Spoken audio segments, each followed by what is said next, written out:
warahmatullahi wabarakatuh. Perkenalkan, nama saya Sri Wahyuni dengan NIM 213131116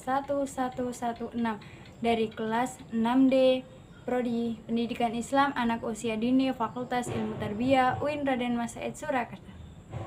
Di sini saya akan menjelaskan terkait tugas pendidikan inklusi yang diampu oleh dosen Bu Enda Tejaningsih.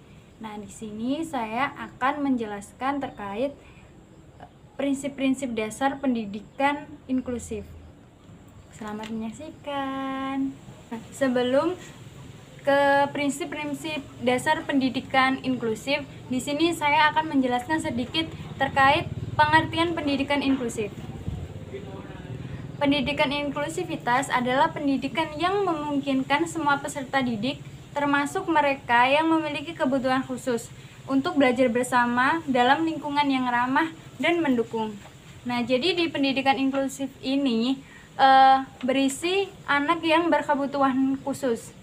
Jadi, anak berkebutuhan khusus ialah anak berkarakteristik khusus yang berbeda dengan anak pada umumnya, tanpa selalu menunjukkan pada ketidakmampuan mental, sosial, atau fisik. Nah, jadi di dalam pendidikan, anak berkebutuhan khusus ini memiliki lembaga tersendiri, atau ada suatu lembaga untuk anak normal yang bisa dimasuki untuk anak berkebutuhan khusus. Jadi ada dua lembaga. Yang pertama ada sekolah normal yang bisa dimasukin anak berkebutuhan khusus, dan lembaga tersendiri terkhusus untuk anak yang berkebutuhan khusus. Nah, menurut Manungson, penyimpangan yang menyebabkan anak berkebutuhan khusus berbeda, terletak pada perbedaan ciri mental, kemampuan sensori, fisik dan neuromuskuler, perilaku sosial dan emosional, kemudian kemampuan berkomunikasi maupun kombinasi 2 atau 3 dari hal-hal yang tersebut. Nah, selanjutnya prinsip-prinsip dasar pendidikan inklusivitas. Yang pertama ada keterlibatan total, di mana semua peserta didik diterima dan diikutsertakan dalam kegiatan pembelajaran. Jadi, di setiap pembelajaran ini kita tidak membedakan mana anak yang benar-benar berkebutuhan khusus dan mana anak yang normal. Misalnya mengajar di sekolah anak normal atau sekolah pada umumnya. Nah, di sini kita tidak membedakan mana anak yang normal dan mana anak yang berkebutuhan khusus. Karena nanti pasti di kedua anak ini nanti merasa ada yang merasa kurang di dalam dirinya dan ada yang merasa lebih di dalam diri anak tersebut. Kemudian yang kedua ada perencanaan yang bertingkat. Perencanaan pembelajaran mengakomodasi kebutuhan individual setiap siswa. Jadi, kita juga memberikan fasilitas kepada anak, termasuk pendidikan yang mewadahi anak. Misal, anak ini membutuhkan fokus yang lebih. Jadi, setiap guru itu memegang satu anak saja, seperti itu. Kemudian yang ketiga ada dukungan kolaboratif, kerjasama yang erat antara guru, staf sekolah, orang tua, dan spesialis pendidikan diperlukan untuk mendukung setiap siswa. Nah, jadi di antara guru, staf sekolah, orang tua, kita mempunyai komunikasi yang baik. Semisal,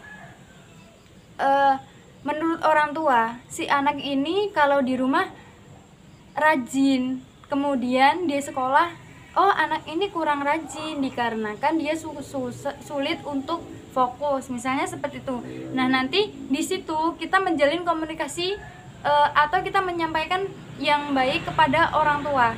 Misal kita mencari tahu dulu latar belakang anak tersebut kepada orang tua. Nah, misal memang anak ini mempunyai hal yang lebih istimewa, seorang guru tidak bisa menangani si anak. Nah, ini tadi sudah dijelaskan dan spesialis pendidikan. Jadi nanti ada yang menangani si anak lebih intens lagi. Manfaat pendidikan inklusivitas. Yang pertama ada keterlibatan sosial. Anak-anak berkembang dalam lingkungan yang menyambut perbedaan dan keberagaman. Nah, jadi misal tadi saya jelaskan di sekolah yang normal terdapat anak yang berkebutuhan khusus.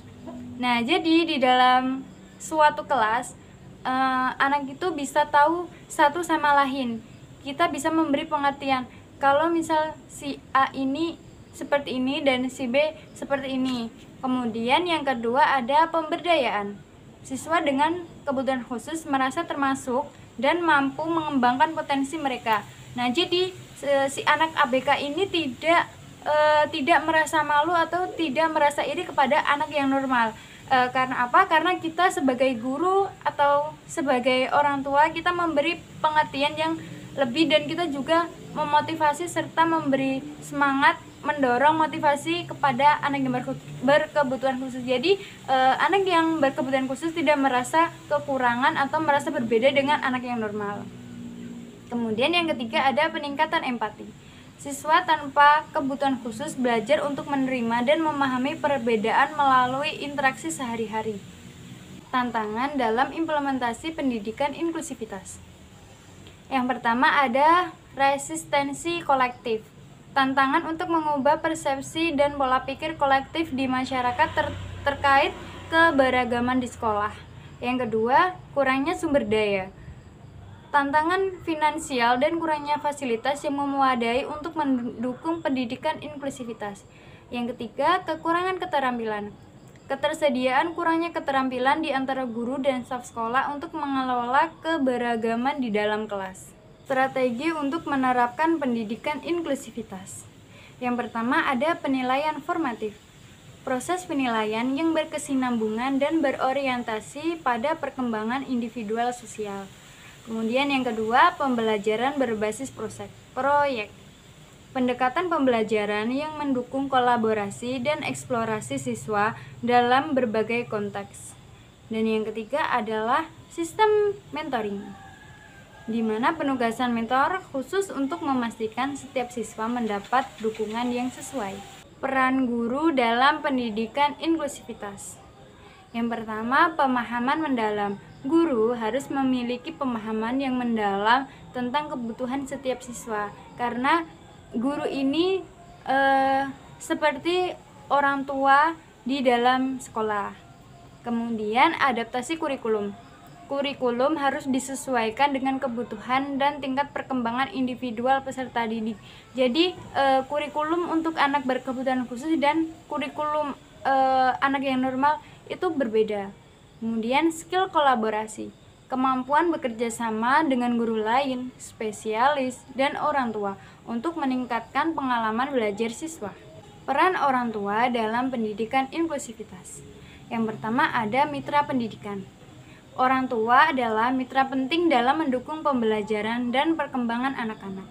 Dan yang kedua, pemahaman siswa.